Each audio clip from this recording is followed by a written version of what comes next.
believe it. I'm just so excited to be here. I'm in this dream place. This one comes highly recommended. Dream place. What are you doing? Get out of the car. Yeah. The girl is still missing. What's wrong? I just don't know who I am. I wonder where you were going. Mulholland Drive. Come on, it'll be just like in the movies. We'll pretend to be someone else. Silencio. This is all an illusion.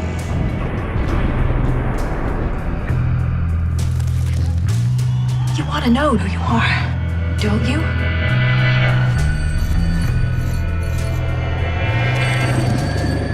Where's this going? Mulholland Drive. It's been a very strange day. Getting stranger. Silencio.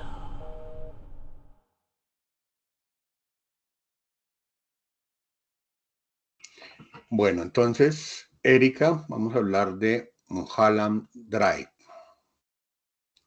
Cuéntenos a ver cuál fue su percepción sobre la película. Bueno, inicialmente, como dije, tuve que verla como 4 veces. Y la vine a entender únicamente cuando estuvimos hablando, bueno, entender, ya lo último que pude entender un poco para conectar las historias, fue cuando el profesor Tyron nos explicaba de Carmen, la película Carmen, cuando habló de las dimensiones. Entonces, ya cuando me dijo eso, pude tener otra percepción de la película Mulholland Drive, de David Lynch. Y en sí, para mí, toda la película es un sueño.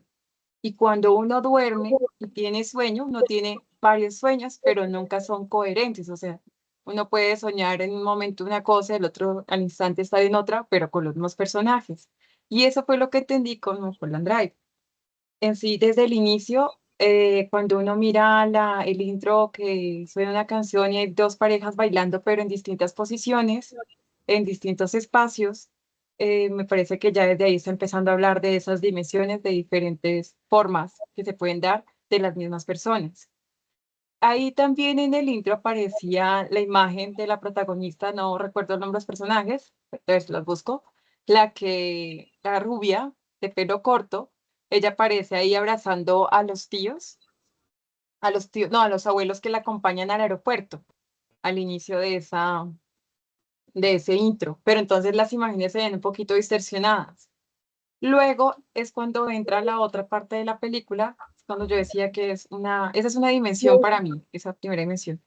Luego sigue la otra parte que era, ¿cuándo qué? Cuando están esas personas cuando ella llega a la casa, no, ahí seguía la del accidente. Entonces, con la del accidente, esa es una dimensión, cuando la chica está ahí con unos personajes, va en el vehículo, saca el dinero, bueno, y termina llegando a esta casa de manera intuitiva porque pierde totalmente la memoria, ¿no? Allí se encuentra con esta chica rubia y sucede todo el resto. Esa es una historia. La otra historia son las 2 personas que están en una cafetería, el hombre que tuvo un sueño, o sea, esas son muchas cosas las que conecta de sueños, distintos sueños, porque es donde está otro personaje en la cafetería contándole a su compañero que tuvo un sueño y que el sueño era en el mismo lugar donde se encontraban ellos en ese instante, ¿sí? Y empieza a decirle, a narrarle todo y todo como él va contando el sueño, también empieza a suceder en ese mismo instante. Entonces ahí ya se manejan como 2 dimensiones dentro de una misma historia. Ya después sigue la historia del vaquero, esperen, profe, también lo explico porque a mí se me olvidaron, pero para mí eran en total 4 dimensiones. En esta película, Sí, sí, porque al final la rubia, o sea, la rubia estaba dentro de un sueño.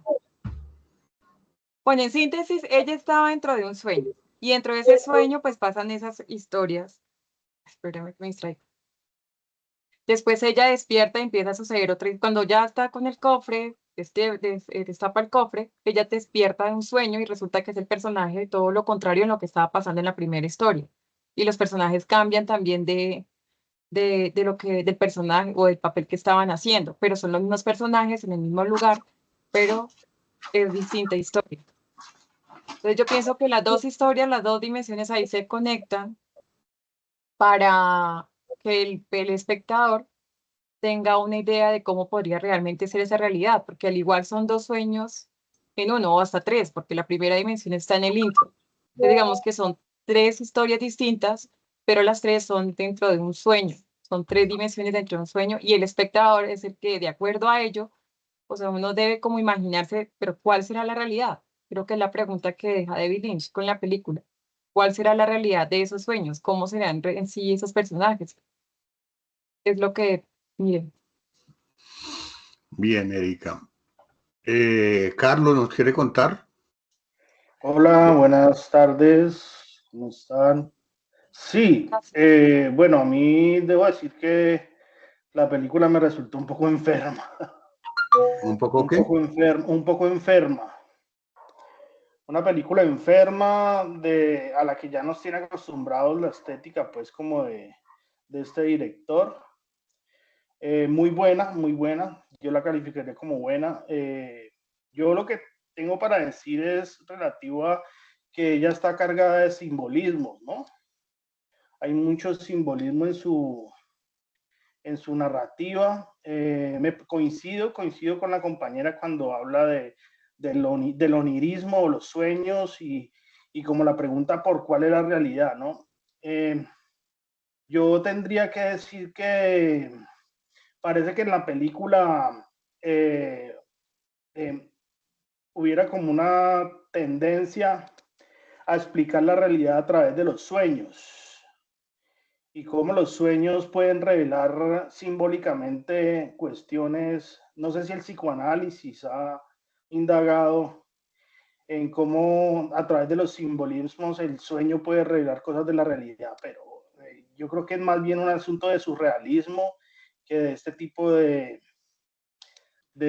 supersticiones. No creo que los sueños nos puedan decir qué es lo que va a pasar o qué ocurre, pero sí creo que hay una especie de estética onirista y surrealista en David Lynch. Eso sería como lo que tengo para decir.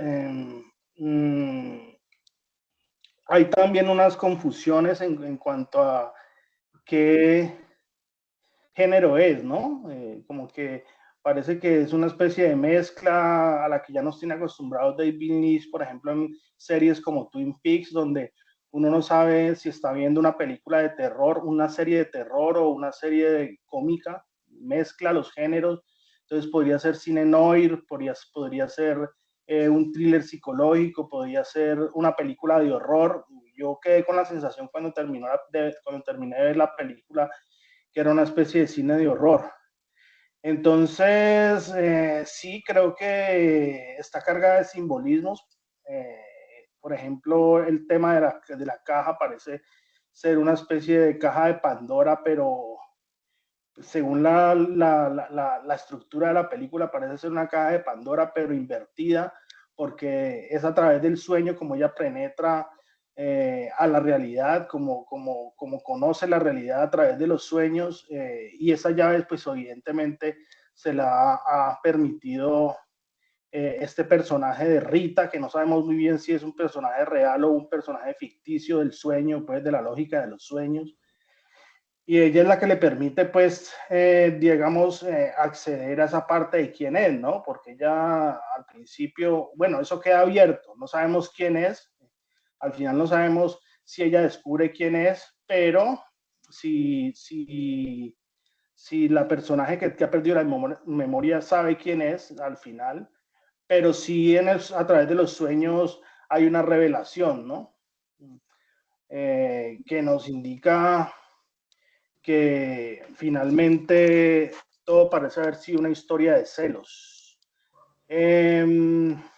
También hay unos coqueteos hay otro personaje que a mí me llama la atención, que es el personaje que parece andrajoso. Ese personaje andrajoso no sabemos muy bien en la historia si es un demonio, si es un chamán, si es y eso justificaría un poco la idea de que la película plantea algo supersticioso. No sabemos si es un si es un mendigo, en fin. La película deja muchos interrogantes y según consultaba en internet, parece que en la Wikipedia específicamente, parece que al principio el director al principio pensaba dejar un final abierto, ¿no? Y que la productora, los ejecutivos de la productora rechazaron ese final abierto y finalmente tuvo que modificar la historia para darle un final. Y eso da cuenta, pues, de que no deja de ser una película hollywoodense, ¿no? De que está muy acostumbrada a los clichés, a los lugares comunes. Y bueno, David Lynch, pues, es un poco un rebelde de Hollywood, en el sentido de que es arriesgado, se revela contra las formas, contra los estándares de las estructuras habituales. Me gusta mucho esa exploración que hace, ese ejercicio que hace de una narrativa no lineal. Es decir, que la película no presenta un inicio, un nudo y un desenlace convencional a la manera como plantea Aristóteles en la Poética. Entonces, bueno, muchos elementos para analizar de la película, a mí me pareció muy entretenida, un poco impactante, y queda uno con ese sabor, entonces le toca conocer cosas más amables después de hacer el visionaje de esta película. Eso sería como lo que tendría para decir. Muy bien, Carlos. Vladimir tiene micrófono. Jordan tiene micrófono.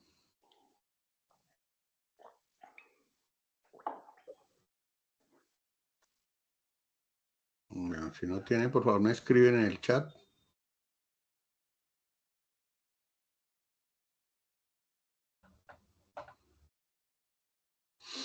Bueno, voy a comentarles.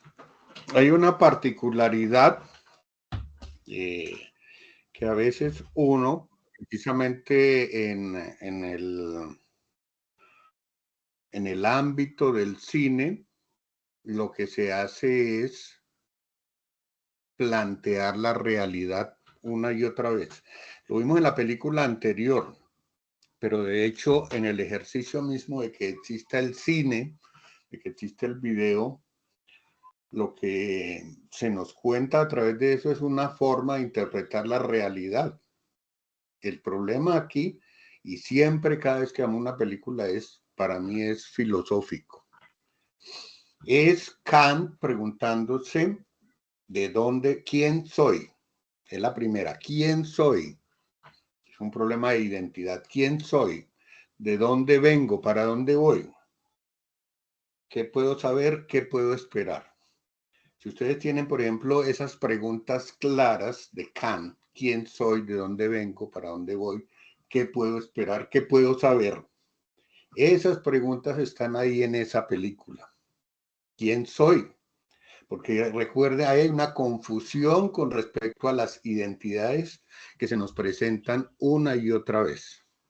El asunto de la identidad. La misma Camila Rhodes pierde la memoria. ¿Quién soy? ¿De dónde vengo? ¿Para dónde voy? ¿Cierto? Y en el caso de todos los personajes es ¿y qué puedo esperar? ¿Y qué puedo saber? Pero incluso nosotros como espectadores estamos en la misma situación, ¿sí? Entonces, claro, una de las partes importantes de la película es el sueño, pero está el cuestionamiento de la identidad y no solamente en el caso de la película, sino de nosotros mismos. Cuando la película les parezca enrevesada, terriblemente surrealista, si ustedes piensan cada uno de ustedes en su propia vida, se van a dar cuenta de que es que nuestra vida transcurre de la misma manera, Mire, yo estoy pensando en determinada cosa que tengo que hacer para la universidad de carácter académico, pero yo tengo otro tipo de vida que es un tipo familiar y yo entonces pienso en mis hijas y en mi rol de padre, ¿cierto? Y entonces comienzo a divagar entre una cosa y otra a veces hago una cosa, a veces otra. Pienso en cosas que finalmente ni siquiera conozco de primera mano, como por ejemplo Bangladesh. No conozco a nadie de Bangladesh, pero conozco a través de las noticias, y de ahí paso a Venezuela, y de Venezuela paso a Betty la Fea. O sea, es un TikTok, la mente humana. Y nuestro problema de identidad también. Si lo piensa uno en términos de quién era yo el año pasado y quién soy yo ahora, aquí y ahora, no somos la misma persona. ¿Sí? Entonces hay un problema en esa película que es de la identidad y la ilusión, que se ve, o sea, como la contraposición entre la ilusión y la realidad. La ilusión, Sí. la alucinación, el sueño, o sea, la cantidad de cosas que están ahí unidas y que no sé si la palabra es traslapan, o sea, se cubren unas a otras, y hay un momento en que usted no sabe realmente cómo distinguir una cosa de otra. Un poco como cuando ustedes sueñan y se despiertan, pero resulta que se han soñado que están despertando, pero no están despiertos realmente, sueñan que se despertaron. ¿Sí? En las películas igualmente, como decía Erika, todo es posible, en el sueño, en los sueños, ¿cierto? Pero aquí hay un asunto que trasciende, que no es solamente sueño, porque entonces sería simplemente narrar y uno puede soñar cualquier cosa. No, está soñando a partir de emociones, a partir de algo que tenemos y que he hablado con cada uno de ustedes de manera más directa, que son los deseos, que son los miedos, que son los traumas, ¿cierto? Que cada uno tenemos, y lo que nos genera distintas películas internas, mentales. En el caso de la película hay dos mujeres, Betty y Rita, ¿sí? Dos mujeres que con unas vidas que se van entrelazando de una manera, digamos que no convencional. Pero recuerden que también ahí aborda el poder de Hollywood. Por una parte, Hollywood es una máquina de crear, de hacer que los sueños parezcan realidad en distintas dimensiones, nuevamente. Una, porque a algunos se les va a hacer realidad su sueño de ser actor. Otra, porque lo que hacen es construir sueños, ¿cierto? Y esos sueños los construyen, esa máquina de construir sueños, termina siendo películas que son compartidas por un montón de personas y que nos hacen a veces pensar en ciertas cosas. Pero Hollywood no es solamente una máquina de hacer sueños, sino que también es una máquina de corrupción. Eso se me hace evidente en la película. Es una máquina de corrupción, y una y otra vez nos muestran ese pedacito. O sea, ahí Sí. hay algo oscuro. Señor. No, que sí, que uno no sabe a ciencia cierta si el equipo de la oficina elegante es una oficina de gángsters o es una oficina de productores cinematográficos. Entonces, eso En me realidad parece interesante. son las dos cosas, porque es que en el mundo real opera de la misma manera. O sea, ustedes escucharon lo que ocurrió hace relativamente poco tiempo cuando se destapó, creo que se llamó el movimiento Me Too, que eran las mujeres denunciando cómo uno de esos productores de cine, para darles espacio, tenían que tener ellas relaciones sexuales con él. Señor, no me acuerdo cómo se llama. De todas maneras, eso destapó, y no solamente eso, hay un montón de capítulos en Hollywood que destapan que eso no se mueve, no es nada zanahorio lo que ocurre ahí, ¿cierto? A todo nivel. Entonces, ahí está, en la película, vuelvo a la película, esa mezcla de sueños, de ambigüedad narrativa que se mezcla lo uno con lo otro, ¿sí? Esto mismo que estamos diciendo ahora, productores de películas, pero también corruptos, porque por medio hay muchísimo dinero, ¿cierto? Y Sí. justamente, sí, Erika. Ah, no, sí, que lo que dice el profesor Tyron respecto al dinero, porque ahí se ve con el personaje del vaquero y también con el personaje de, bueno, con ese otro, el que es director de cine, que lo distorsionan, como que le dice, deje todo como, deje la personaje que yo le estoy pidiendo y Y qué, con, y ya, y usted con- encárguese del resto y hacía el resto. Ahora yo soy su jefe, yo soy como, ahora yo soy el dueño de todo, ya, solamente con el dinero soluciono todo y punto. Y y arruino con su una vida en un cara, momento. con una cara de malo que no puede, ¿cierto? Completamente Ese metido personaje es muy en... bueno. Sí, Sí. es muy misterioso, es que es lo más misterioso en personajes que he visto. La cara que sí. Bueno, entonces ahí esa parte tiene que ver con algo real, con algo que no es un sueño, que es la industria del cine como se presenta, ¿cierto? Entonces ahí hay una, pero al mismo tiempo se van dando interpretaciones, exploraciones de la psique humana, ¿cierto? De la fragmentación de la identidad, ¿cierto? Bueno, eso, hace poco hice una entrevista a un profesor sobre Carl Jung, algunos de ustedes de pronto lo conocen, Ah, chao. y yo relaciono parte de la película con esas ideas de Carl Jung, que es la idea del inconsciente colectivo, ¿cierto? En el asunto de la identidad y de los arquetipos, ¿cierto?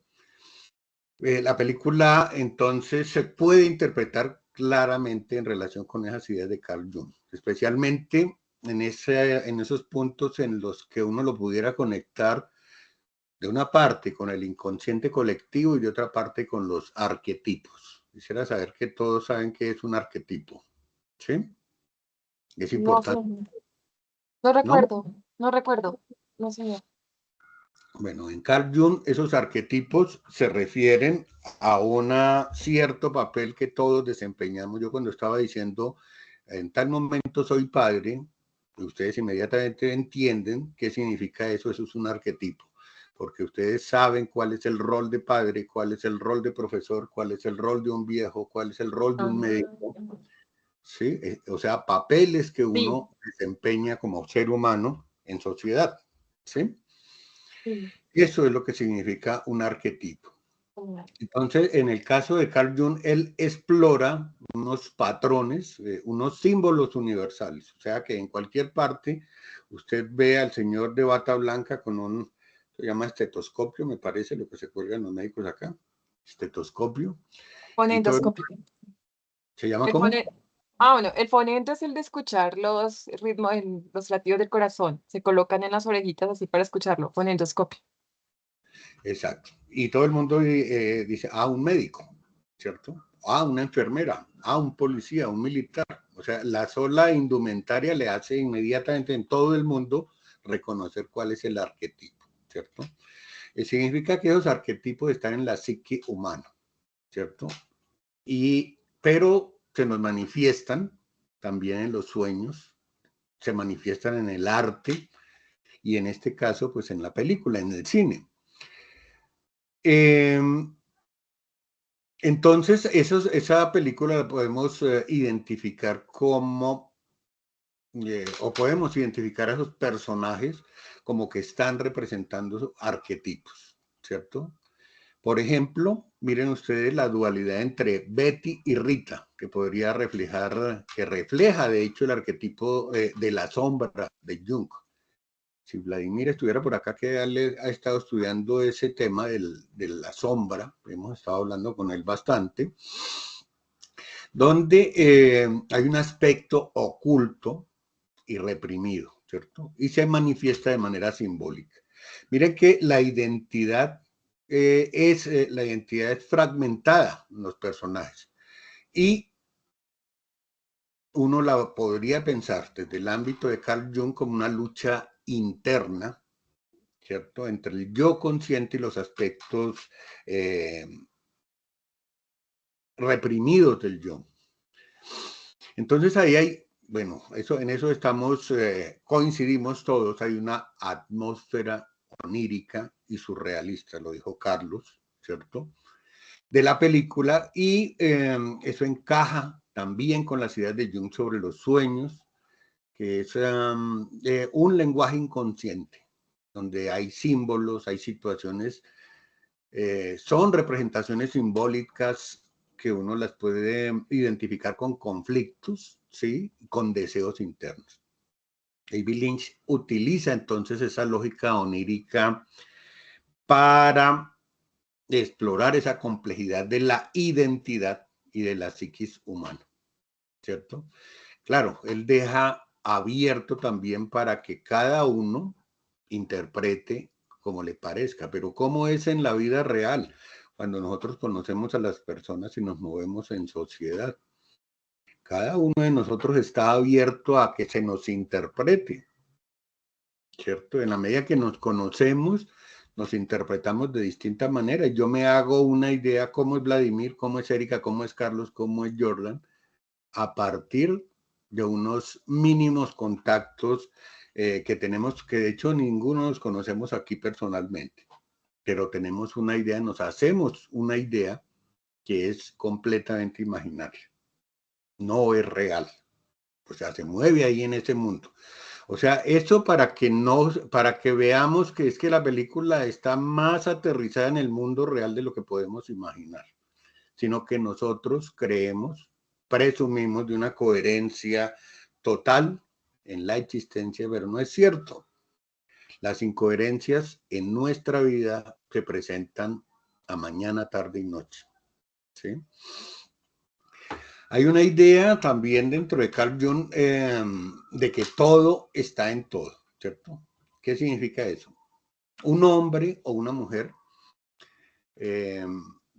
cada uno particularmente, todos los hombres y todas las mujeres están en uno. O sea, es la idea de que cada individuo, cada uno de nosotros contiene en sí mismo una multiplicidad de identidades o potencialidades, que significa que, por ejemplo, o sea, una de las cosas más inimaginables, que cada uno de nosotros potencialmente y a nivel genético podríamos ser como cualquier otro, podríamos desempeñar cualquier papel, ¿sí? De hecho, en la vida se presenta así. Yo desempeñé el papel de niño, después desempeñé el papel de adolescente, desempeñé el papel de novio, desempeñé el papel de casado, desempeñé el papel de profesor. O sea, un día fui estudiante y otro día fui profesor. Son papeles, ¿sí? Son papeles. Yo habría podido ser militar también. O cualquiera, porque soy un ser humano. Hay un momento en que potencialmente yo habría podido ser cualquier cosa, o sea, desempeñar cualquier papel.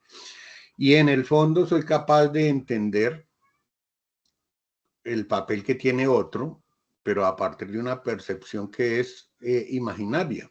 Por ejemplo, Vladimir es militar. Entonces uno se imagina, antes de que yo les dijera, ¿suponían ustedes que él era militar? Seguramente no. ¿Por qué habrían de suponerlo? Sin embargo, cuando yo les digo es militar, ustedes reconocen ese arquetipo. Y ese arquetipo está unido a ese inconsciente colectivo, ¿cierto? Donde todos los seres humanos compartimos una estructura psicológica a nivel básico. O sea, que está compuesta de esos arquetipos y que se manifiesta de distintas formas. Y en la película, eso a mí me parece que se presenta, son personalidades que están conectadas en un nivel profundo y que van más allá de las identidades individuales. Por ejemplo, Betty y Rita no son solo dos mujeres diferentes, sino que también son manifestaciones de una misma esencia, de aspectos distintos, o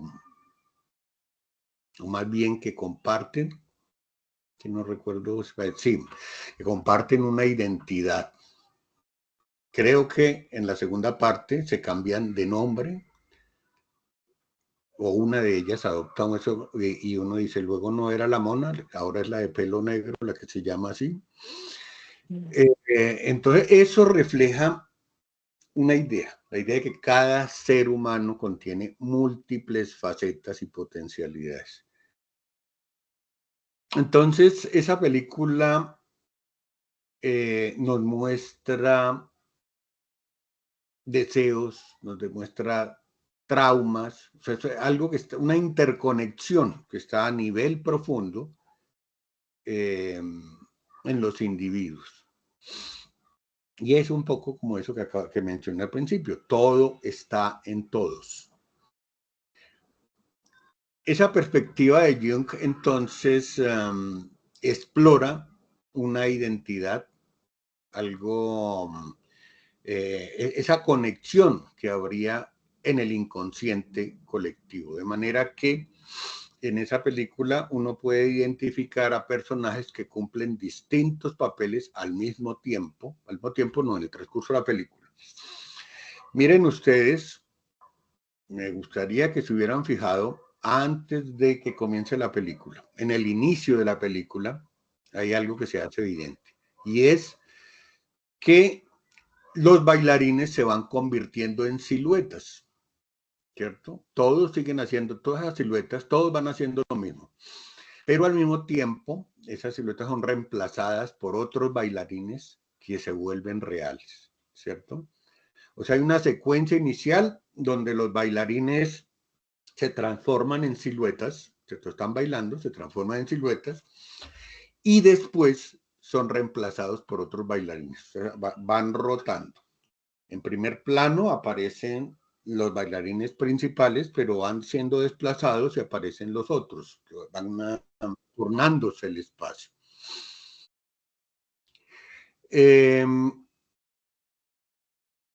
Entonces, ese momento es clave, es el momento del arranque de la película, ¿cierto?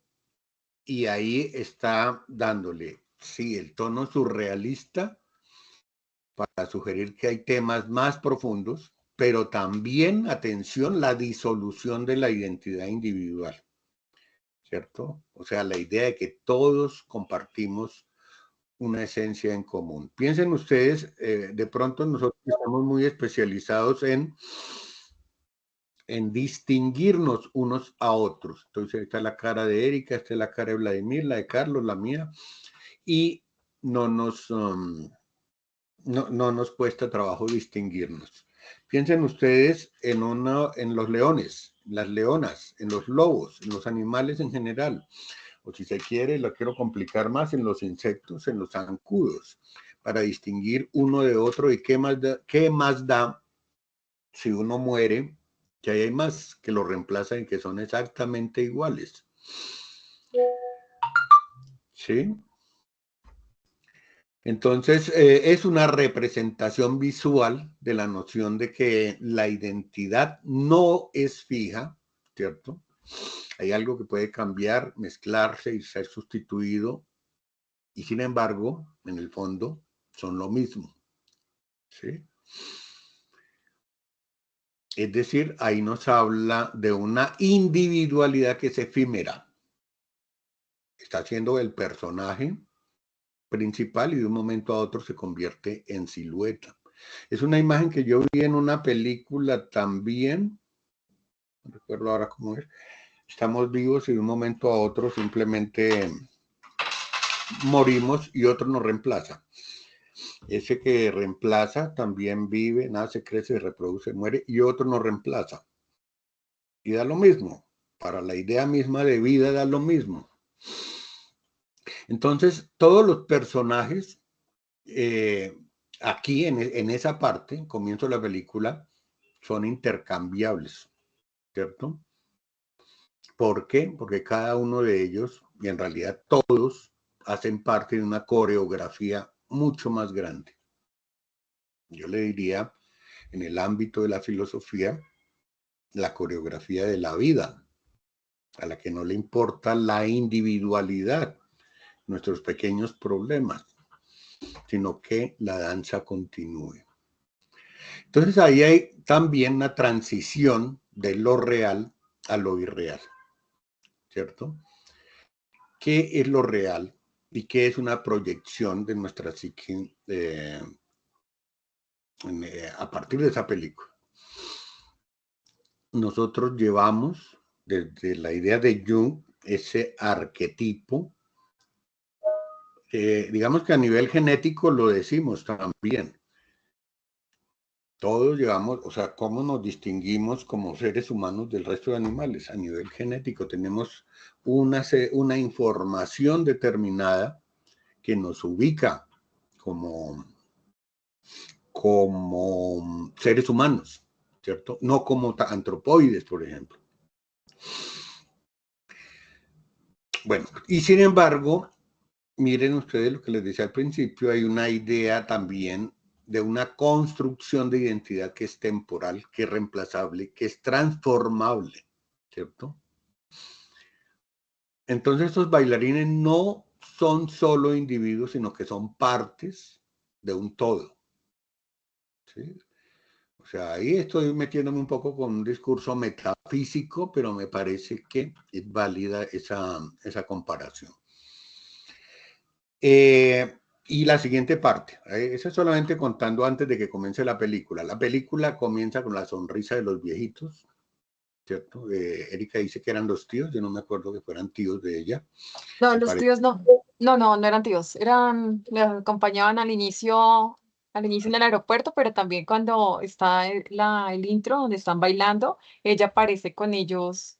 Ellos la están abrazando a ella, está en un escenario. Es que Y creo que comparten el taxi para llegar ellos del comparten aeropuerto. el taxi para llegar a, sí. Y va a ser otra cosa, de pronto si hago un paréntesis, profesor Tyron, cayendo en cuenta también que ahí también muestra mucho cómo los espectadores definen también el comportamiento de uno o el lugar que uno, eh, u- el lugar, Ocupa. sí, lo que uno es en la sociedad. La forma en cómo miran al inicio a Betty, no, espérate, A Betty la sí, Fea. a Diana, sí, a cómo miran a Catherine o a Diana, en el otro personaje. Cómo cambia su posición social en torno a cómo también los demás la miran a ella. Y en este caso maneja los estereotipos, como su Estamos hablando belleza. de la mirada de los viejitos. No, me fui más allá. Bueno, Me fui más allá, yo quería hablar de la mirada de los viejitos, sí, bueno, pero usted ya verá, porque me parece, no sé si la mirada, la sonrisa de los viejitos. pero ya la busco. Mira, es esto. Hay la sonrisa de los viejitos que aparece al escuchar a la muchacha. Ella les dice, es una chica que está llegando a la ciudad y ella le cuenta sus sueños, ¿sí? Y es como diciéndole con la mirada, otra tonta que viene con las mismas ilusiones con la que vienen, o sea, son viejos, ellos han visto eso una y otra vez, todos los días, si se puede, o cada rato, ¿sí? Imagínense, Hollywood, de hecho así ocurre en Hollywood. En Hollywood llega un montón de personas esperanzadas en ser los chachos de la actuación, ¿cierto? Y después multimillonarios. O sea, ¿cuántos querían ser Brad Pitt y cuántos? Ellos mismos, ¿no? Y la cantidad de fracasados son muchísimo mayores que los pocos que llegan a tener éxito, obviamente, ¿sí? Todos quieren una parte del ponqué de Hollywood, ¿cierto? Entonces ellos escuchan a la joven hablar de sus sueños, de sus aspiraciones, y la sonrisa de esos ancianos es como un gesto que es más allá de una simple amabilidad, ¿cierto? Hay una comprensión profunda de lo que está pasando ahí. Una cierta forma cínica, pero una comprensión también por la repetición, ¿cierto? Sí, Ellos entienden, sí, así son, todos vienen con sueños, con esperanzas, son jóvenes, ¿cierto? Te han venido muchas así. Entonces esa sonrisa uno la interpreta como un reconocimiento tácito de un ciclo repetitivo, ¿sí? Vuelvo, insisto, entonces con el asunto de Jung, con el asunto de la vida, un ciclo repetitivo, ¿sí? El león de hace 5 millones de años, supongo que hubo leones hace 5 millones de años, hacía exactamente lo mismo que hacen los leones actualmente. Y no podríamos distinguirlo el uno del otro, desde hace 5 millones de años o de cuándo. Simplemente porque es una repetición. Nosotros mismos somos una repetición. O sea, nos imaginamos creativos con problemas que nadie más tiene, con astucias que nadie más tiene, y en realidad no podemos salirnos del marco de que somos seres humanos y pensamos dentro de ese marco, ¿sí? Entonces ahí hay un señalamiento de ilusión y de desilusión, ¿cierto? Ellos parecen como si estuvieran externos, ¿cierto?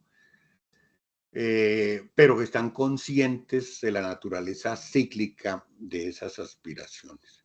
Tenemos que ver una película más adelante de japonesa, porque el asunto de lo cíclico a mí me sigue llamando la atención, me parece muy importante. En el asunto del cíclico, porque tiene que ver con dos cosas en el origen de la filosofía, con Heráclito y con Parménides.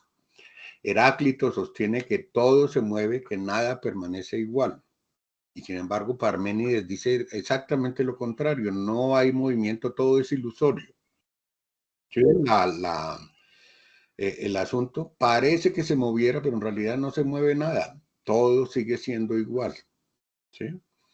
Si lo ponemos en el ámbito de la política, piensan ustedes, ¿cómo funcionaba la política hace 2000 o 3000 años? Y ahorita todo es la ilusión de que ahora sí estamos adelantados. ¿Adelantados en qué?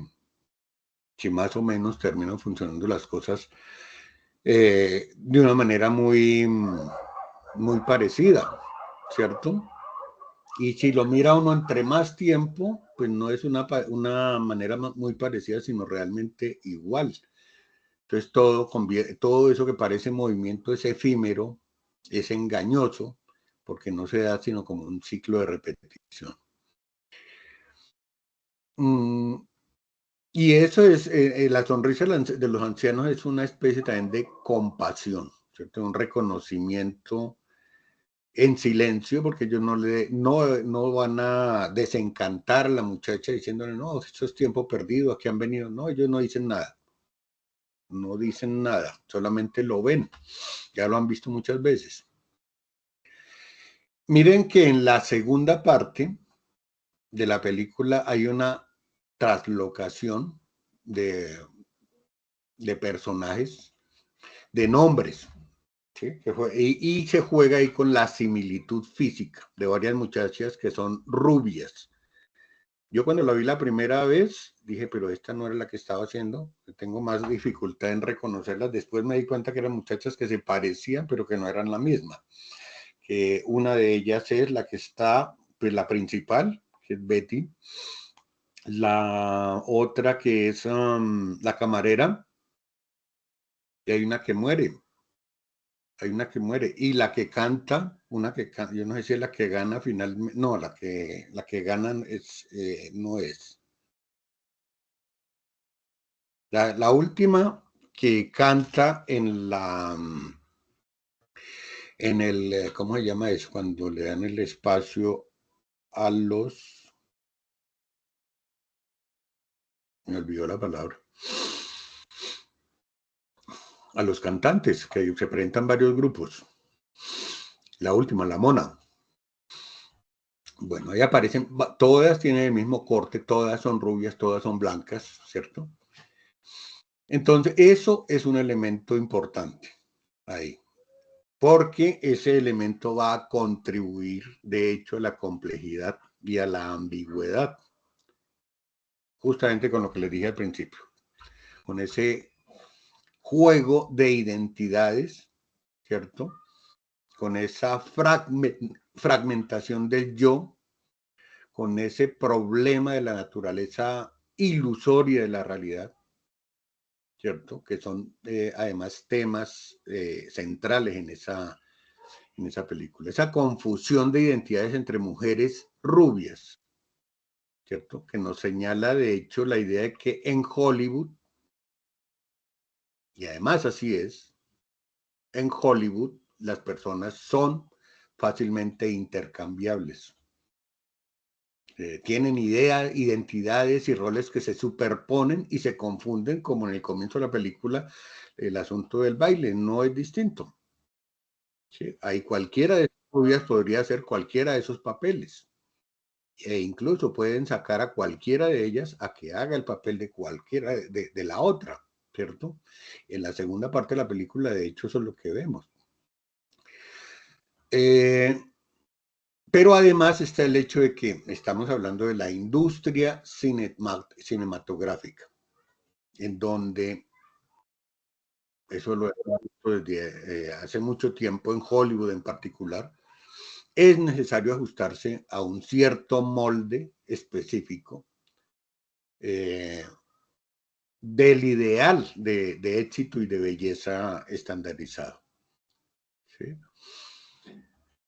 Betty se convierte en Diane y Rita se convierte en Camila, ¿cierto? Estamos hablando de cine. En cine eso no es ningún problema. Miren que cuando hablamos de Carmen, teníamos ahí el asunto de esas identidades, pero de las identidades en dimensiones, ¿sí? Donde uno podría decir, es la bailarina que está actuando en teatro, que está actuando en cine, se está representando a sí mismo, está representando a otro, o sea, unas dimensiones que estaban dentro, en este caso son dimensiones que están afuera, ¿sí? Que es cualquiera puede hacer porque todo el mundo es desechable, igual que en una empresa, ¿sí? Igual que en una empresa. Usted es alguien que, por ejemplo, en las panaderías, ustedes lo han visto, en las panaderías les pagan muy mal a las muchachas, a los que trabajan ahí, y uno los ve, cada 2 o 3 meses ve distintos personajes ahí, y para los dueños del negocio da lo mismo, da lo mismo. Para los empleados no. El primer día que llega la empleada de la panadería sonríe y atiende bien a las personas porque está ilusionada porque se consiguió un puesto, llevaba muchos meses sin trabajo. Pero al cabo de 2 o 3 meses se da cuenta de que eso no le sirve para nada. ¿Sí? Y está buscando otra cosa, está mirando la forma de irse. Pero para el dueño de la panadería eso no es un problema porque la va a reemplazar sin ninguna dificultad, ¿cierto? Miren que la similitud física entre las 3 rubias es una forma de homogenización. El punto de referencia de las rubias, pues por supuesto es Marilyn Monroe, pero no es la única, o sea, en el cine norteamericano eso se da constantemente. Y solo los que son astutos pueden diferenciar bien lo uno de lo otro, pero casi quedaría lo mismo que los cambios no los cambien. Es un juego de duplicación que efectivamente es una crítica al problema de la identidad y de la individualidad, porque la individualidad se sacrifica en favor de las ilusiones del éxito y del reconocimiento. Pensémoslo en el ámbito del trabajo, que es, finalmente uno no es lo que uno es en el ámbito del trabajo, sino lo que le piden que sea. Sí, o sea, es difícil que uno, dentro del ámbito del trabajo, uno se muestre como es, porque a uno le están pidiendo que se comporte de determinada manera, o sea, que desempeñe un rol, ¿sí? Y que sus cosas personales las deje a un lado, porque lo que necesitamos es el sujeto que desempeña el rol, que no se note la diferencia con el que estuvo antes que nosotros en ese puesto. Y cuando se nota, lo echan a uno, ¿sí o no, Erika? Sí, sí, así es. Sí, por experiencia propia. Así es. Entonces ahí hay un cuestionamiento, por supuesto, de la realidad, la identificación de la complejidad. Yo lo que quisiera es que se den cuenta de que aun cuando parezca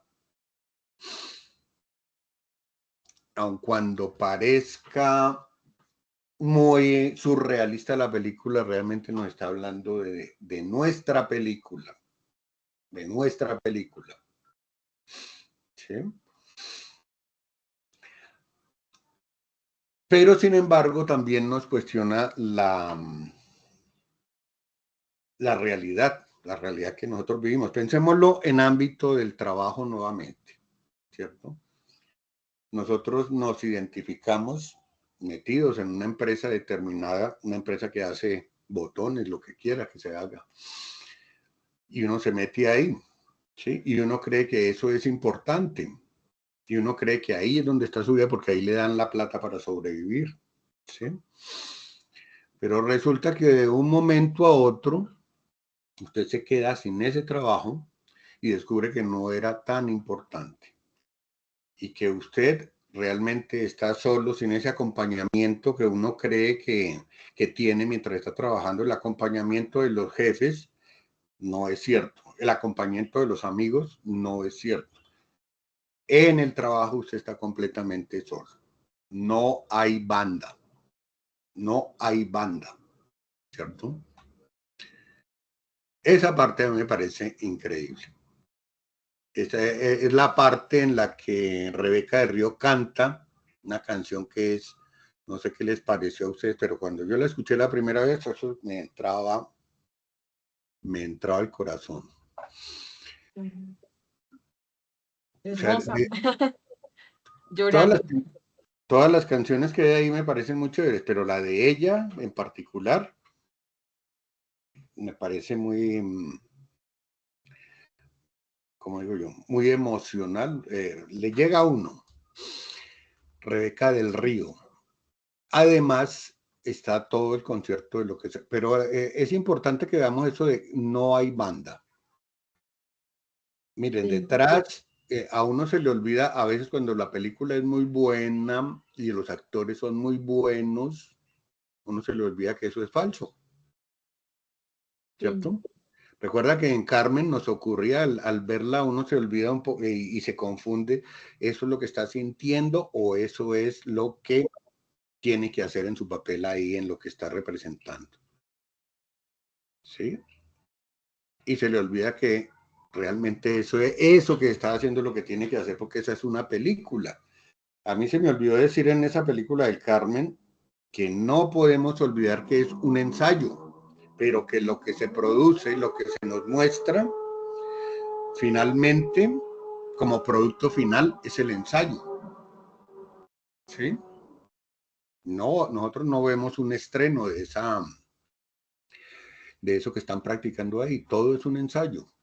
Y resulta que el ensayo es realmente también tan válido como la presentación final. Y de hecho, el ensayo puede ser la esencia misma de lo que había que hacer. Pero lo otro es que esa escena, no hay banda es, pongámonos, no hay nada alrededor, no estamos sino solos, completamente solos, y lo demás es algo que nos adorna. Quítenle ustedes la música, por ejemplo, a una película, la escena que está recostada en la música, y la escena pierde muchísimo, porque es un complemento, ¿cierto? En el caso de la vida real también es cierto que no hay banda, que uno se inventa la banda o la quiere escuchar para no sentirse solo. Eso de no hay banda, de la canción de Rebeca del Río, llorando, se da en un espacio extraño, que es el Club del Silencio. Es un nombre curioso. Cuando dice que no hay banda, lo que nos está diciendo, todo esto es una ilusión. ¿Ustedes creen que esto es una trompeta y que lo que yo estoy haciendo es tocando la trompeta? No estoy tocando nada. Es lo mismo que en el cine. Nada de lo que estamos viendo está ocurriendo realmente. No hay trompeta. Y tampoco Rebeca del Río está cantando. Y tampoco ustedes están aquí porque este teatro es un poco absurdo. Un teatro que funciona a medianoche y donde no hay espectadores. Y lo que van a ver es eso, ¿cierto? Esa es una escena, una metáfora de las ilusiones, de las percepciones que son manipuladas y de lo que parece ser real. No, cielos. Bueno, ¿cómo se llama? Desbarata la realidad una y otra vez en esa. Ahí se nos está diciendo eso, pero no olvidemos que en el resto de la película tampoco hay banda, pero se nos olvida eso que nos dijeron.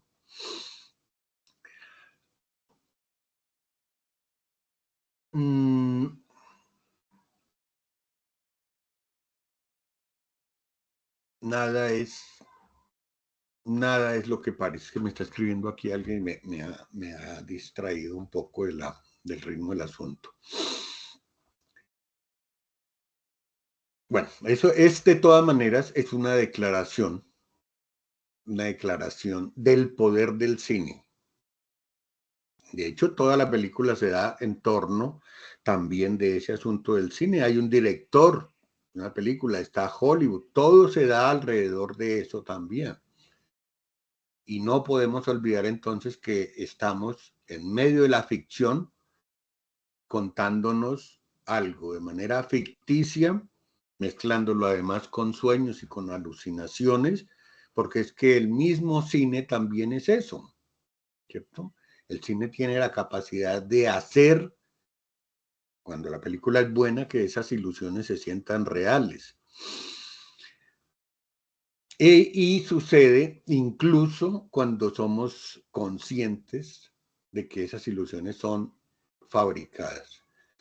No sé si ustedes han pasado por esa desilusión de la que pasan algunos cuando ven la pantalla verde.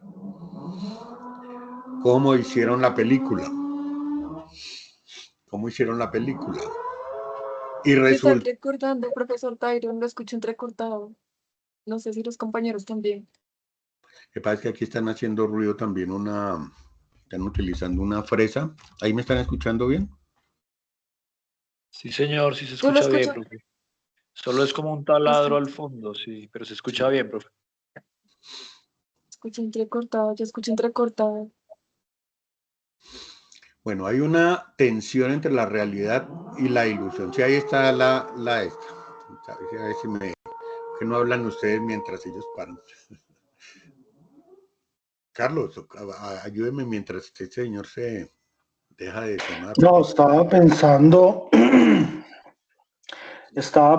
el tema de la representación de las escenas y de estas historias que se entremezclan y que parecen mostrar un híbrido de las cosas. Estaba pensando que la representación es una manifestación de ausencia, la imagen y el cine como imagen es una manifestación de una ausencia. Se supone que está sustituyendo a algo que sería la realidad, por eso es una ilusión. Estaba pensando también en que cuando Rita no sabe quién es, pues está aludiendo de alguna manera a la autonomía, ¿no? Y se puede decir que uno es la memoria, que uno es lo que recuerda y que de acuerdo a esas dimensiones de lo que ha sido, pues entonces uno determina quién es también. Entonces ella al perder la memoria, pues pierde autonomía. La prueba es que en lo que parece ser un relato onírico, Betty es la que la orienta y la que la ayuda pues a salir de ese trance en que se encuentra, en ese estado de locura, porque también el olvido puede ser interpretado como locura.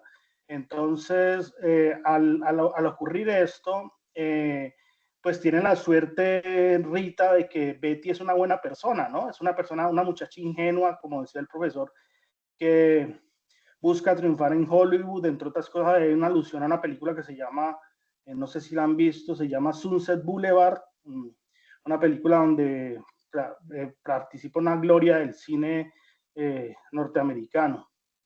Entonces, al no saber quién es, pues entonces también entra en crisis la representación. Ella no sabe qué es la realidad, no se sabe en la película qué es la realidad. Entonces, al no saberse en esa película qué es la realidad, pues entonces podríamos decir que hay una especie de pérdida de la autonomía y de la libertad, digamos. Todo está de alguna manera predeterminado. Pero relacionado usted con la segunda parte, porque es que en la segunda parte ella sí sabe quién es. Claro, pero yo no lo veo como una primera parte y una segunda parte, yo lo veo como un todo en el que la lógica del sueño da las claves para encontrar respuestas a la incertidumbre de lo que ocurre, de lo que ocurre en el filme. Sí, pero miren, la película sí está dividida en dos partes. Eso no es, y no es gratuito, porque en la primera, usted bien lo dice, hay un problema de identidad, un problema de que no sabe quién es, puede ponerlo en los términos de la locura, lo que sea. En la segunda parte sí está claro quién es.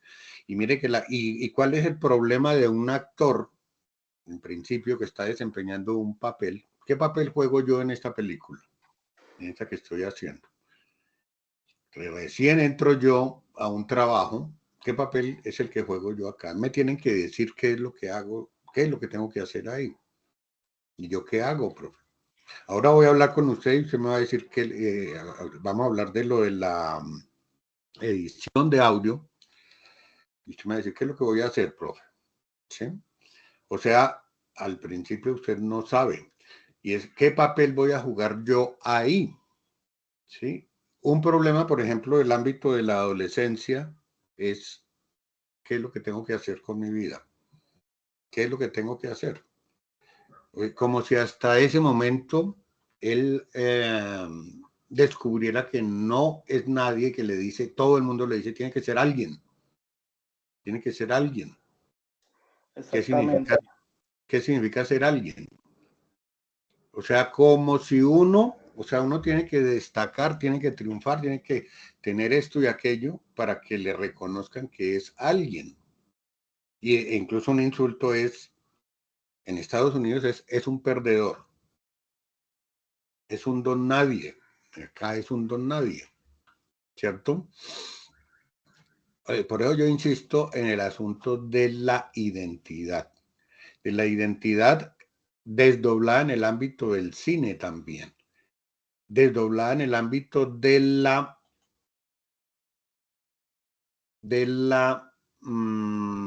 la representación. ¿Sí? Bueno, otra cosa de la que habló, ¿quién me habló? Carlos, al principio habló de los símbolos, una película llena de símbolos. Y efectivamente creo que para todos nos quedó claro, hay un símbolo importante, la pequeña, la caja azul, ¿cierto? La cajita, porque esa caja parece que tiene un significado muy profundo, pero no fácil de entender. Y pues no sé ustedes cómo interpretan esa parte, aparece como que esa es la explicación a todo lo que ha venido pasando, ¿cierto? Como que si uno sabe definir el asunto de la caja, entonces va a entender la película, va a entender su vida, va a entender la historia. ¿Sí? Da un poco como esa impresión. O sea, de alguna manera, pienso yo que esa caja simboliza la frontera entre la ilusión y la realidad, entre el inconsciente y lo inconsciente. El momento en que me doy cuenta que estoy soñando y digo, esta es la realidad. Pero sin embargo, bueno, yo les voy a pegar la confusión, aspiro a confundirlos un poco más. porque es que nosotros hablamos de la realidad como algo coherente, como este mundo en el que vivimos, y decimos es que la diferencia entre el sueño y la realidad es que la realidad sí es coherente. Erika lo mencionó al principio. La realidad es coherente, en el sueño ocurren cosas absurdas. Entonces uno piensa, y si profundiza un poco en el tema, es que en la realidad no pasan cosas absurdas.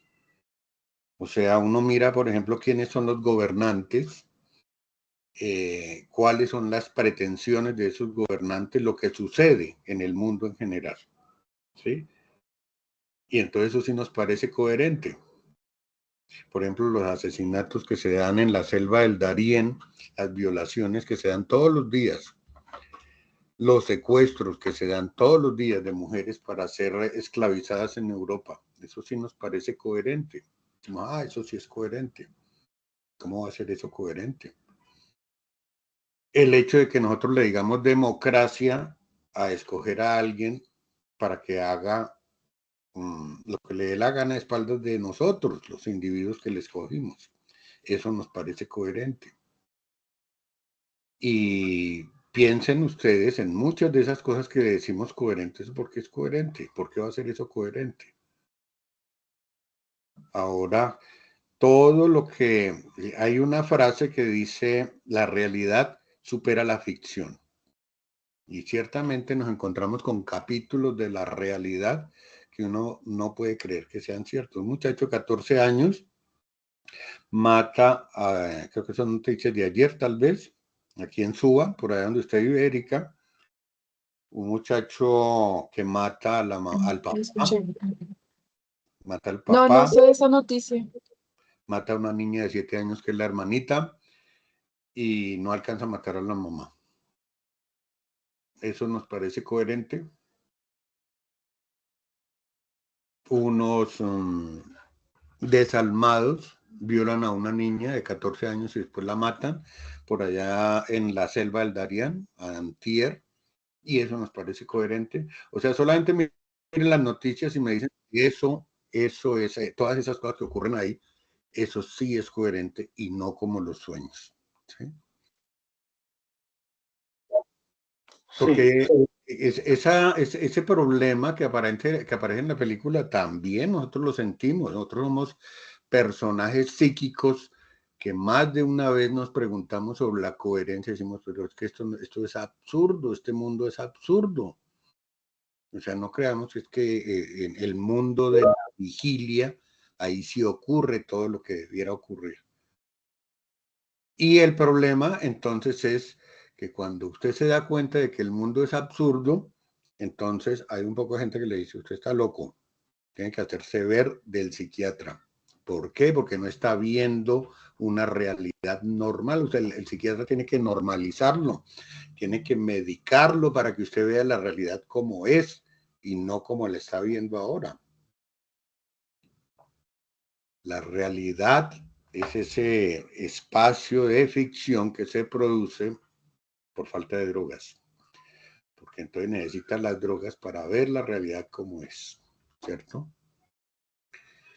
Necesitamos la caja azul para reconocer entonces esa diferencia entre lo ilusorio y la realidad. Doctor Tyron, quería hacer un comentario. Sí, señor. Es que creo que no me está levantando la mano aquí la aplicación, entonces por eso interrumpo. Era lo siguiente, me parece que sí, ahí en la caja azul hay un simbolismo y me parece que ya desde el punto de vista de la estética de la película, me parece que la caja azul, como ella, como penetra Rita a otra dimensión, que es lo que usted llama segunda parte, a otra dimensión de la historia, me parece que puede pensarse fácilmente con el concepto de pasaje. Es como un pasaje que no desentona, no es un lugar común para mi criterio, no es un cliché, porque la misma película está mostrando a lo largo de todo el film cómo hay travelings, hay desplazamientos de la cámara en ese sentido. Entonces como que todo funciona muy plásticamente y muy fluido cuando ella llega a la casa donde se está quedando pues protegiéndose de su propia locura, de no saber quién es, y ella se da cuenta de que Betty ya no está y penetra la caja y ahí aparece la segunda parte de la película, claro.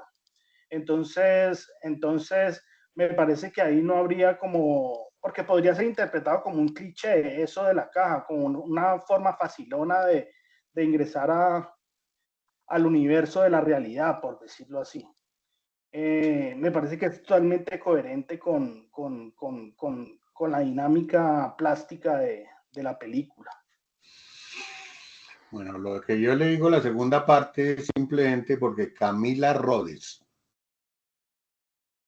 en la segunda parte se convierte en Diane, o sea, no sabía quién era y ella termina siendo en la segunda parte Diane, y la segunda parte es mucho más coherente, ella en particular. Y hay un personaje que no hemos tratado para nada, que es el director de cine, ¿sí?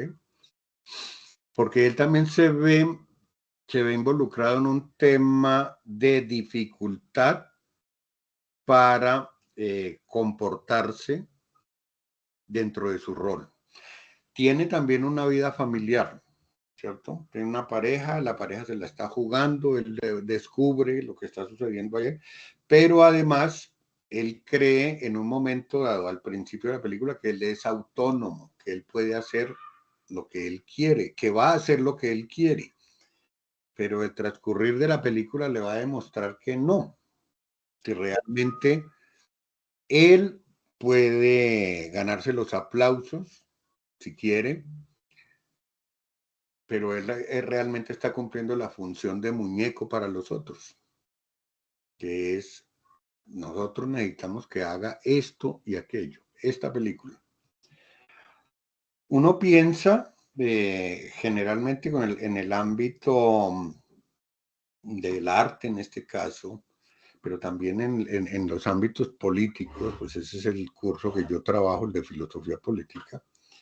Uno cree que es que el personaje que aparece como principal es autónomo para tomar las decisiones y que él va a hacer lo que considera más pertinente. Y nada está más lejos de la realidad. Ese político del que nosotros hablamos depende de un montón de decisiones. Él es el muñeco encargado de poner la cara por lo que otros piensan. No crean, por ejemplo, que en el caso de Maduro en Venezuela, es que él es autónomo de decir entrego el poder o continúo en el poder. Él está ahí porque hay un montón de militares que lo sostienen y hay un montón de gente a la que él le tiene que rendir cuentas. No será uno a uno, pero sí en grupo. Y él sabe muy bien que su destino depende de esas otras personas. Esas otras personas podrían traicionarlo cuando vea que no les sirve, con toda seguridad. En el caso del director de cine, una y otra vez le sucede y nos muestran las formas oscuras que tiene el poder detrás, ¿sí? Que eso me parece una parte muy importante en esta película. Hay un sujeto que no lo ubico muy bien realmente en la interpretación, pero yo me imagino que cumple parte de esa función extraña de los que tienen el poder, que es el cowboy, ¿cierto? Él le da unas instrucciones y tiene que hacerlas, ¿cierto? Ahí nos están mandando imágenes. ¿Qué otro personaje nos llamó? Ese yo no lo entendí tampoco muy claramente. El chamán, el brujo, Sí. me parece. Ese personaje que acabo de compartir, ese no lo entendí tampoco, Mr. Rocker, pero hace como parte de ese papel que dice el profesor Tyra, de personas que están ahí con el poder, que son otras que están ocultas para manejar a los otros, que hace un papel, o sea, el papel pues, me da la impresión de que es similar al del Convoy, ese que Bueno, acabo de compartir. y ahí ese capítulo que aparece en el restaurante, ¿cierto? Que hay una mona también, pero hay un personaje que habla con el otro. Y es como un hombre el que tiene como miedo de morir. Y va a morir, efectivamente. Eso me parece pareciera como una cosa completamente ajena al resto de la película.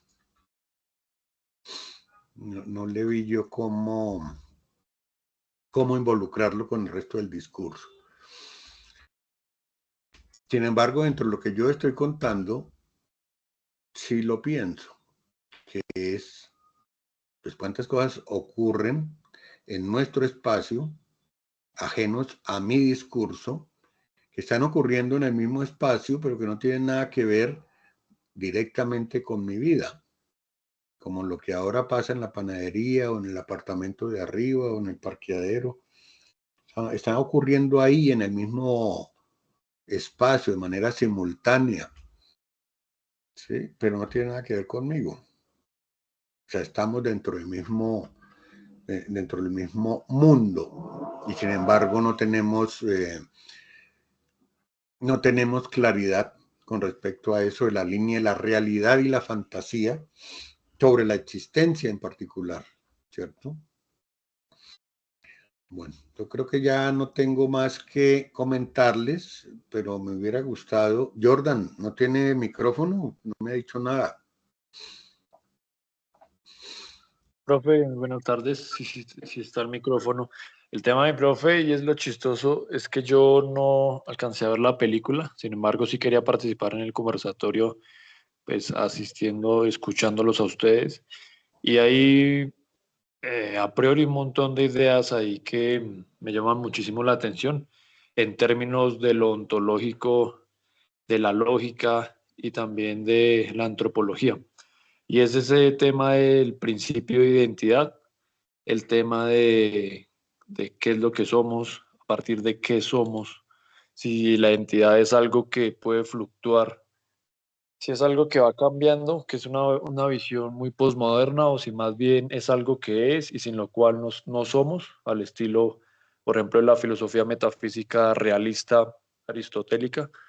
Entonces, digamos que ese tema me interesa muchísimo. Hay otro aspecto ahí también clave que pues iba como interpretando de la lectura que ustedes van dando sobre la película, y es el tema de la fatalidad, de cómo hay una serie de situaciones de las cuales no pueden escapar y hay una especie de ilusión de libertad, una especie de ilusión de tomar decisiones. Entonces se vuelve como esa dicotomía clásica que hay entre la ontología y que nos invita a pensar la libertad en términos de precisamente la fatalidad, o sea, el destino, que es ese guión y que se articula muy bien acá precisamente porque es cine, ¿no? Que es ese guión ya predeterminado del cual no podemos escapar, o por otra parte, pues que tenemos el asunto de que efectivamente sí hay una libertad como condición ontológica básica humana y la cual nos permite pues tomar decisiones significativas en la existencia. Entonces, a partir como de estos temas de la identidad a nivel ontológico, antropológico y lógico, además de la misma fatalidad y la dicotomía con la libertad, pues me parece súper interesante más tardecito ya poder ver la película teniendo esas ideas, como unos preconceptos que me permiten entrar a analizarla bajo esas ideas. Eso es lo que quisiera, digamos, participar en el momento, porque realmente no la vi la película, pero sí parece súper interesante, profe. Bueno, ahí hay pues algo curioso, porque nosotros lo hacemos vemos la película y ¿qué nos provoca esa película? Para mí, uno podría juzgarla a nivel del cine como cine, a nivel de lo estético, en el ámbito en que se mueven los críticos del cine, pero para mí es importante que uno lo mire a nivel de su propia realidad, de nuestra realidad, ¿cierto? Porque también se juega un poco como la pretensión de qué es lo que va a hacer el cine. Nos va a entretener. El papel del cine es entretenernos.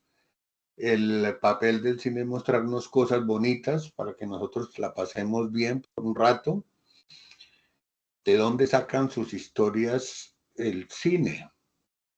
No las puede sacar sino desde su propia realidad. No hay nada en el mundo que no haya pasado previamente por nuestros sentidos. ¿Sí han escuchado esa frase? No hay nada en el mundo de la realidad que no haya pasado previamente por nuestros sentidos. En el cine, entonces, cuando vemos los grandes monstruos, esos monstruos son una compilación de algunas cosas que existen en el mundo, magnificadas o tergiversadas, pero que están en el mundo. ¿Sí? Pongámosle que un zancudo 100 veces, 1000 veces, 1.000.000 de veces más grande de lo que es, ya hace un monstruo, ¿cierto?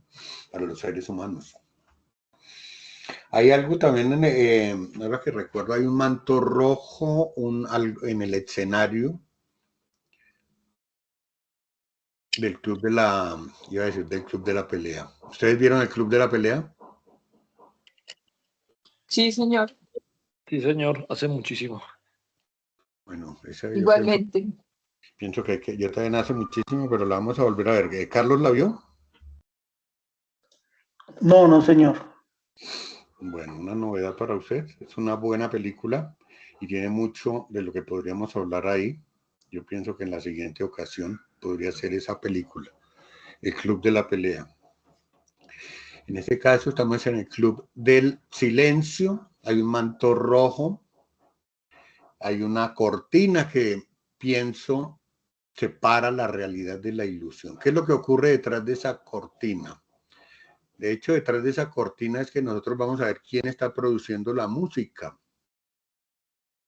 ¿cierto? No hay banda, pero alguien estaba produciendo esa música y de alguna manera. Y nos estaba haciendo creer en un momento dado que la música se estaba produciendo ahí en el escenario, ¿no? Es eso, parte también de la interpretación. Hay una llave azul, alguien vio una llave azul por ahí y le dio algún significado a la llave y a la cajita. Yo no me acuerdo si es que la llave abre la cajita o qué, o si... Pero la llave también, ¿se acuerda cuando en la segunda parte, me olvidó el nombre de los personajes, que ella manda a matar a Camila?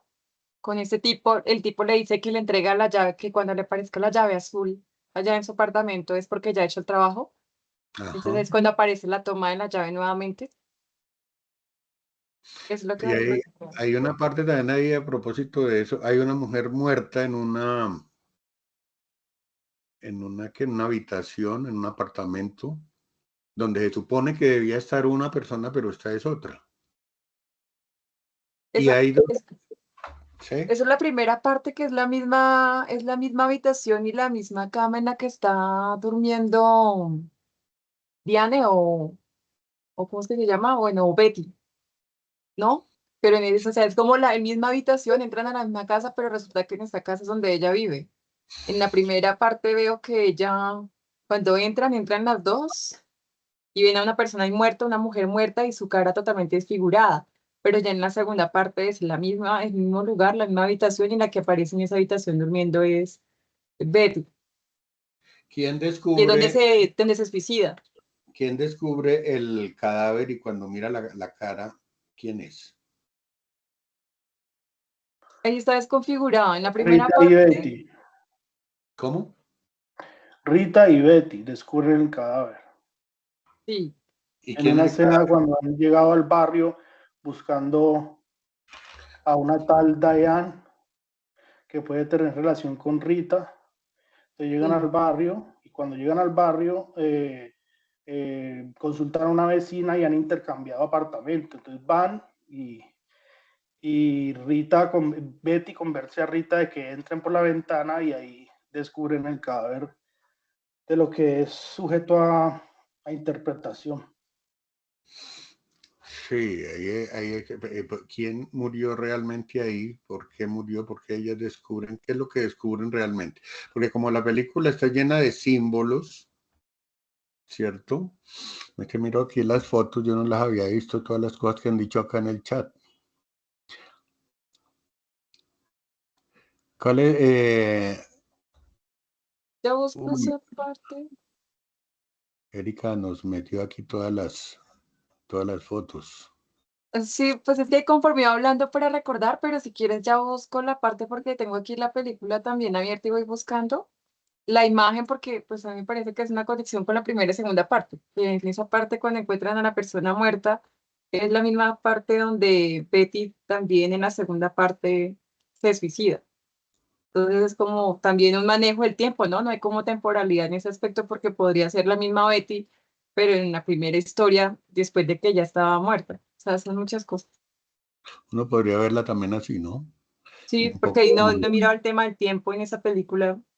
El tiempo también es algo como una ilusión, podría ser. Todo es Sí, una ilusión. Mm, también es. sí. Pero de todas maneras sí es claro que tenemos varias cosas. Una que es la historia, es un contexto de lo que ocurre en el cine, una crítica a lo que aparece en Hollywood, una perspectiva del problema de la identidad a través del cine mismo, pero que pienso yo que está en la realidad. Está el asunto del sueño, pero el sueño también como lo que les comentaba respecto a lo que es coherente. Dice, ¿por qué esa inclinación a creer que es que en el sueño ocurren las incoherencias y en el mundo de la vigilia está lo coherente? Bueno, ya nos gastamos hora y media en esta charla, en este foro. Yo espero que les haya parecido interesante. De todas maneras, a mí me parece también algo que ocurre cuando uno va a cine. Voy a contar un par de anécdotas. Una anécdota que es en alguna ocasión yo fui a un museo, al Museo de Arte Moderno, y había pinturas, eso fue hace muchos años, un pintor famoso, costeño, colombiano, no me acuerdo cómo se llama, el que dibuja como unas águilas, como unos, no me acuerdo cómo se llama. En todo caso, yo entro a mirar porque la exposición era a propósito de la violencia. Y como en media hora recorro el museo y me pareció, sí, más o menos, pero no le vi mucha gracia a la pintura. Y al día siguiente me hicieron ir con mis estudiantes y al mismo tiempo pagar a un guía. Y cuando el guía comienza a contarnos lo que significaba cada cuadro y como el contexto de lo que tenía, entonces los cuadros iban tomando como un significado determinado. Y de alguna manera cuando uno va a cine con otra persona, uno sale y la película es buena, uno sale como con la ganas de comentar, ¿cierto? A mí me pareció que es esto, que es aquello, como hacer el intercambio de pareceres, porque además todo el mundo no ve lo mismo, ¿cierto? O sea, la mirada de uno se fija en determinadas cosas de alguna manera por los preconceptos, también por los prejuicios que puede llegar a tener por anticipado antes de ver la película. Pero es como interesante tener la posibilidad de intercambiar información y perspectivas sobre eso, ¿no? Bueno, yo creo que ahora sí dejamos esto, Erika, para Sí. despedir. Cuéntame, Erika. No, pues Tyron, que sí, ya, también ahí, sino que está viendo que la película tiene demasiadas cosas por analizar y creo que podría gastarse uno todo el día si empieza a mirar escena por escena. Y sobre todo el tema de simbología del cubo cuando aparece al final, en el mismo lugar, dentro de una bolsa de papel, al final casi de la película. A Son mí muchas algo cosas, esa película tiene demasiadas cosas que pienso que que sí, si uno se puede analizar la cosita por cosita y investigar, tiene mucho por hablar, pero recuerdo que David Lynch no quiso decir nada al respecto, creo, porque precisamente la película la deja es para que cada quien la interprete a su forma. Es que finalmente eso es lo que hace, independientemente de lo que crea quien lo hizo.